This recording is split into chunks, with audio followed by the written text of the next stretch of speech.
శ్రీరామ రామ రామేతి రమే రామే మనోరమే సహస్రనామ తత్తుల్యం రామనామ వరాననే.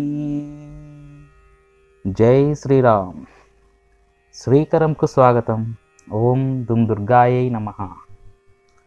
ఈరోజు మనం ఈ యొక్క కార్యక్రమంలో ఈరోజు అప్పు చేస్తే లేదా ఏ రోజు అప్పు తీరిస్తే వాటి యొక్క ఫలితాలు ఏ విధంగా ఉంటాయో తెలుసుకుందాం. అలాగే మనకు అన్నింటా విజయం చేకూరడం కోసం ఇంట్లో పూజ చేసేటప్పుడు కొన్ని జాగ్రత్తల గురించి తెలుసుకుందాం.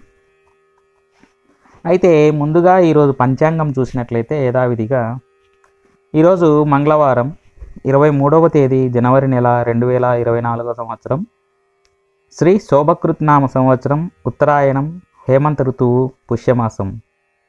తిథి శుద్ధ త్రయోదశి, రాత్రి 8:41 వరకు. నక్షత్రం ఆరుద్ర నక్షత్రం, తెల్లవారుజామున 6:26 వరకు. వర్జం మధ్యాహ్నం 1:52 నుండి 3:34 వరకు. అలాగే దుర్ముహూర్తం ఉదయం 9:07 నుండి 9:52 వరకు. తదుపరి రాత్రి 11:11 నుండి 12:02 వరకు. రాహుకాలం మధ్యాహ్నం 3 గంటల నుంచి 4:30 వరకు. యమగండం ఉదయం 9 గంటల నుండి 10:30 వరకు. శుభ సమయాలు మధ్యాహ్నం 1 గంట నుంచి 1:45 వరకు. ఈరోజు ఉన్న తిథి మరియు వారాన్ని బట్టి ఏదైనా మనం కంప్లైంట్స్ ఇవ్వడానికి అనుకూలంగా ఉంటుంది. ఇక ఈరోజు విశేషం ఏమిటంటే, నారద పురాణాన్ని అనుసరించి మహావిష్ణు ప్రీతిగా, మహావిష్ణు స్వరూపంగా భావించి ఒక బ్రాహ్మణుడికి నేతితో నిండినటువంటి కడవను దానంగా ఇవ్వాలి. ఇలా ఇచ్చినట్లయితే విష్ణుమూర్తి సంతోషించి వాళ్ళను రక్షిస్తాడు అని పురాణం తెలియజేస్తుంది. అలాగే ఈరోజు ప్రదోష వ్రతాన్ని ఆచరించాలి. ప్రతి నెలా వచ్చేటువంటి శుక్లపక్షంలో ఉన్న త్రయోదశి నాడు పగలంతా ఉపవాసం ఉండి సాయంత్రం ప్రదోష వేళల్లో పరమేశ్వరుణ్ణి, నందీశ్వరుణ్ణి పూజించి ఎవరైతే నక్షత్రాలు వచ్చిన తర్వాత బీదసాదలకు యథాశక్తిగా దాన ధర్మాలు చేసి ఆ తర్వాత ఆహారం స్వీకరించినట్లయితే, అలాగా ఒక నియమంగా మనం ఎవరైతే పెట్టుకుంటారో వారికి శివానుగ్రహం చేత గ్రహదోషాలు అంటకుండా ఉంటాయని, అలాగే ఈతి బాధలు రాకుండా ఉంటాయని ప్రతీతి. ఈ స్కాంద పురాణం వాటిల్లో ఈ యొక్క వ్రతాన్ని గురించి కథలుగా తెలియజేస్తారన్నమాట. ఇంద్రాది దేవతలు కూడా ఈ వ్రతాన్ని ఆచరిస్తున్నారని ప్రతీతి. కనుక ఈ వ్రతాన్ని ఈరోజు ఆచరిద్దాం, తరిద్దాం. అలాగే నక్షత్రాన్ని బట్టి కూడా ఆరుద్ర నక్షత్రం సాక్షాత్తు శివుడి యొక్క జన్మ నక్షత్రం కావున ఈ శివారాధన చేయడం వలన అనంతమైన పుణ్యాన్ని కూడా పొందవచ్చు. ఇక మనందరికీ కూడా అన్నింటా జయము కలగాలంటే ప్రతిరోజు మనం చేసే పూజలో తీసుకోవలసినటువంటి మరియు ఆచరించవలసినటువంటి నియమాలు తెలుసుకున్నట్లయితే, మనలో చాలామంది దేవుడి దగ్గర దీపం పెట్టేటప్పుడు మనకు తోచిన దీపం నూనెతో దీపారాధన చేస్తాం. అలా కాకుండా స్వచ్ఛమైన ఆడించినటువంటి దీపారాధన చేయడం మంచిది. అంటే స్వచ్ఛమైన ఆడించినటువంటి నువ్వులతో తయారు చేసినటువంటి నూనెను దీపారాధనకు వాడటం చాలా మంచిది. ఈ దీపం ఎంతసేపు వెలుగుతుంది అనేది మీ ఇష్టం. మీకున్న స్తోమతను బట్టి పూజ పూర్తయ్యే వరకు వెలిగేలా చూసుకుంటే చాలు. అలాగని కొంతమంది ఉన్నవాళ్ళు అఖండ దీపం పెట్టి అలాగా మొత్తం 24 అవర్స్ వెలిగేలా చూసుకుంటారు కదా, అవసరం లేదు. మరి లేని వాళ్ళు ఏం చేయాలి అంటే కనీసం అంటే ఒక 5 నిమిషాలు మన పూజ పూర్తయ్యే వరకు ఆ దీపం వెలుగుతున్నట్లయితే చాలా మంచిది. కనుక ఈ స్వచ్ఛమైన నువ్వుల నూనెతో దీపారాధన అనేది అలవాటు చేసుకోవాలి. కారణం ఏమిటి అంటే నువ్వుల నూనెతో దీపం నుండి వచ్చే కాంతి మన కంటిని ప్రభావితం చేస్తుంది, అక్కడుండే వాతావరణాన్ని కూడా ప్రభావితం చేస్తుంది. ఇప్పుడు మనం పూజా స్టోర్కు వెళ్తాం, నువ్వుల నూనె అని వాళ్ళు ఇచ్చేస్తారు, కానీ ఆ బాటిల్ మీద ఒక రెడ్ కలర్తో రాసి ఉంటుంది, ఇది కేవలం పూజకు మాత్రమే అని ఉంటుంది. మనము సేవించడానికి సరి కానటువంటిది అని అర్థం కదా. సో అలాగా కాకుండా మనం ఆడించినటువంటి నువ్వుల నూనెను వాడడం చాలా శ్రేష్టం. సరే, ఇంకా కలిగిన వాళ్ళు ఉన్నటువంటి అయితే మాకు స్తోమత ఉంటే ఆవు నెయ్యిని వాడుకోవచ్చు. స్వచ్ఛమైన నువ్వుల నూనె కాకపోతే ఆవు నెయ్యిని కూడా వాడవచ్చు. అలా కాదు లేదు అంటే ఈ స్వచ్ఛమైన కొబ్బరి నూనెను కూడా వాడుకోవచ్చు. అంటే ఈ కొబ్బరి గిన్నెలు తీసుకొని పోయి మిషన్లో వేసి గానుగలో వేసి అలాగ తీసినటువంటి కొబ్బరి నూనెను దీపారాధనకు చేయడం చాలా మంచిదన్నమాట.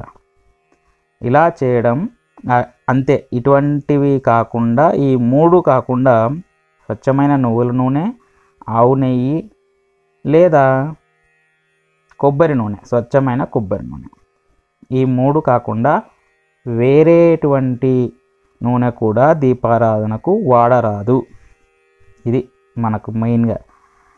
ఇక సాధారణంగా మనం పూజ చేసేటప్పుడు అక్షతాం సమర్పయామి అంటాం. ఏదైనా లేకపోయినా సరే అక్షతాం సమర్పయామి అంటాం. అన్నిటికీ అక్షతలే వేసుకుంటూ వెళ్తాం, కానీ అలా చేయకూడదు. పూజలో ఖచ్చితంగా గంధము, పుష్పము, ధూపము, దీపము, నైవేద్యము, తాంబూలము, కర్పూర నీరాజనం ఇవి మాత్రం ఖచ్చితంగా పూజలో ఉండేలా చూసుకోవడం చాలా శ్రేయస్కరం. ఇవి లేకుండా అయితే పూజ అనేది చేయరాదు. గంధం ఎప్పుడూ కూడా ఇక్కడ మనం అరగదీసిన గంధాన్ని ఎప్పుడూ దేవునికి దగ్గర వాడాలన్నమాట. అలాగే కంచు గంట, ఇప్పుడు కొందరు ఉన్నవాళ్ళు వెండి గంటలని అట్లా వాడకూడదు, కంచు గంట వాడాలి. శంఖానాదం ఖచ్చితంగా చేయాలి. ఈ శంఖానాదం, గంట నాదం ఎప్పుడు ఎక్కడైతే మారు మ్రోగుతుందో అక్కడ ఎటువంటి అలక్ష్మి ప్రవేశించడానికి తావుండదు. అలక్ష్మి అంటే దరిద్రం అనేది దరి చేరదు. ఈ రెండిటి నుంచి వచ్చేటువంటి వాటిని నాదము అంటారు. నాదము, ఇది శబ్దం కాదనాల్సింది, నాదము. అవి శబ్దాన్ని ఇస్తాయి, కానీ అది శబ్దం అనకూడదు అనమాట. నాదము అనాలి. ఉదాహరణకు మనం ఒక గంటెతో మనం అన్నం తినే స్టీల్ ప్లేట్ను కొట్టి చూడండి, అది గట్టిగా సౌండ్ వచ్చి వెంటనే అయిపోతుంది. మరి కంచలా కాదు, మనం ఒకసారి సౌండ్ చేసినామంటే అది నెమ్మదిగా సౌండ్ తగ్గుతూ ఒక స్వరంగా పూర్తవుతుంది అన్నమాట.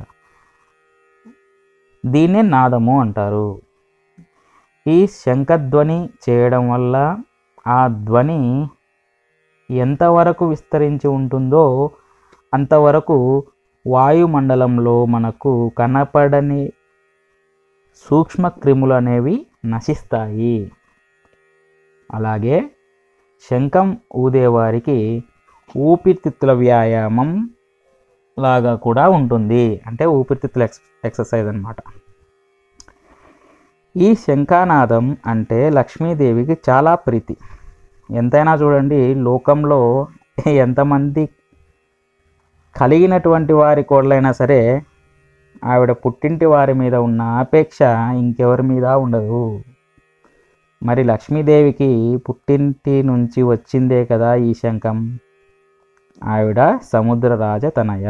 సముద్రంలో అన్నీ ఉంటాయి, శంఖాలు, చక్రాలు, శంఖ చక్రాలు, తర్వాత గవ్వలు, ఇవన్నీ ఉంటాయి. సో ఇవన్నీ మనకు శంఖానాదం అన్నది లక్ష్మీదేవికి చాలా ప్రీతికరమైనవి అన్నమాట. అది ఎక్కడుందో అక్కడ లక్ష్మీదేవి స్థిరంగా ఉంటుంది. కనుక విజయాలకు సూచికలు ఇవన్నీ అన్నమాట.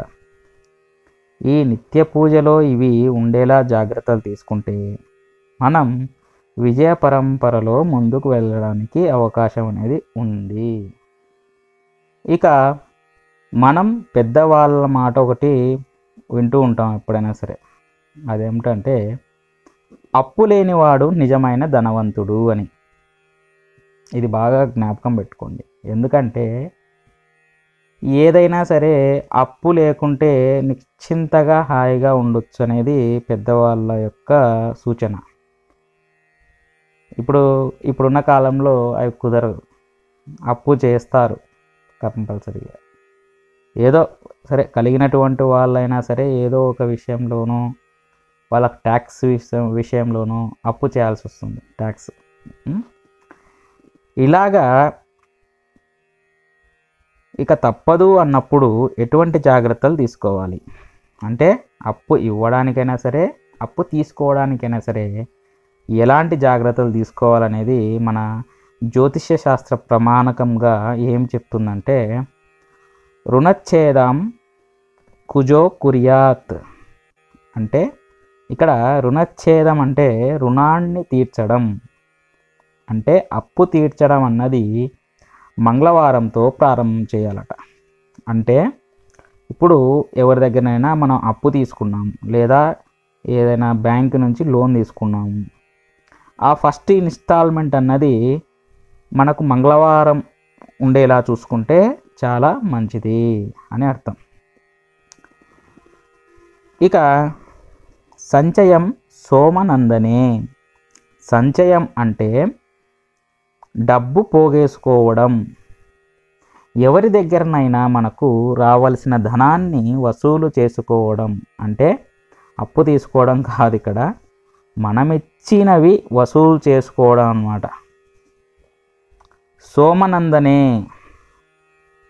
అంటే సోముడు అంటే చంద్రుడు, ఆయన యొక్క కుమారుడు బుధుడు. అంటే బుధవారం నాడు చేయాలన్నమాట. అంటే వసూళ్ళకి బుధవారం అనేది పనికొస్తుంది.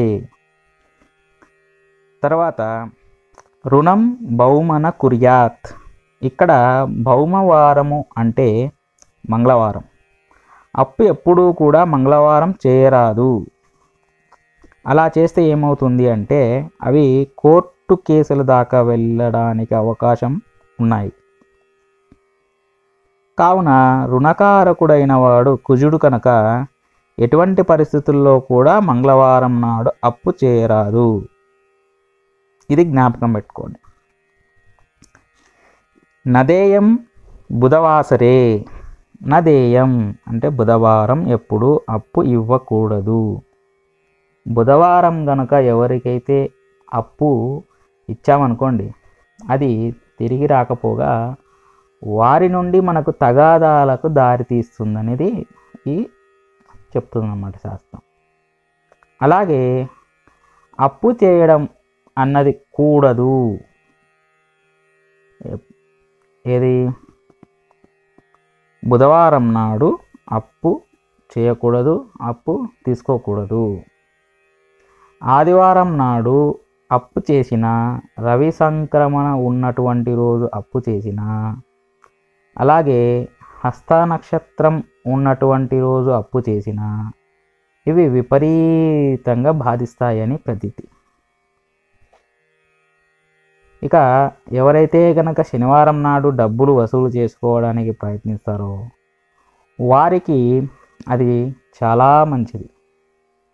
భరణ్యాం సంగ్రహం కుర్యాత్ అంటే ఇచ్చిన డబ్బును వసూలు చేసుకోవడానికి నక్షత్రాలలో భరణి నక్షత్రం చాలా గొప్పగా పనికొస్తుందని అన్నారు.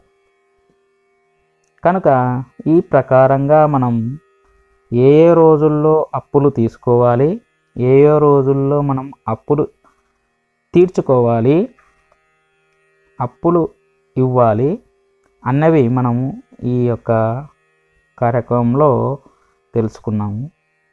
ఇవి జాగ్రత్తగా గుర్తుపెట్టుకోండి.